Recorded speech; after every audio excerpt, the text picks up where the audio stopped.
பேதுரு திரும்பி பார்த்தபோது இயேசுவின் அன்பு சீடரும் பின்தொடர்கிறார் என்று கண்டார். இவரே இரவு உணவின் போது இயேசுவின் அருகில் அவர் மார்பு பக்கமாய் சாய்ந்து கொண்டு, ஆண்டவரே, உம்மை காட்டிக் கொடுப்பவன் எவன் என்று கேட்டவர். அவரை கண்ட பேதுரு இயேசுவிடம், ஆண்டவரே, இவருக்கு என்ன ஆகும் என்று கேட்டார்.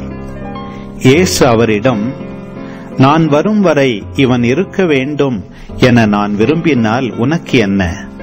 நீ என்னை பின்தொடர்ந்து வா என்றார். ஆகையால் அந்த சீடர் இறக்க மாட்டார் என்னும் பேச்சு சகோதரர் சகோதரிகளிடையே பரவியது.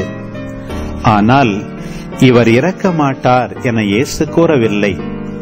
மாறாக, நான் வரும் வரை இவன் இருக்க வேண்டும் என நான் விரும்பினால் உனக்கு என்ன என்றுதான் கூறினார்.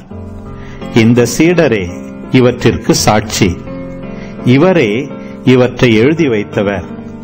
இவரது சான்று உண்மையானது என நமக்கு தெரியும்.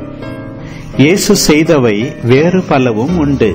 அவற்றை ஒவ்வொன்றாக எழுதினால் எழுதப்படும் நூல்களை உலகமே கொள்ளாது என கருதுகிறேன்.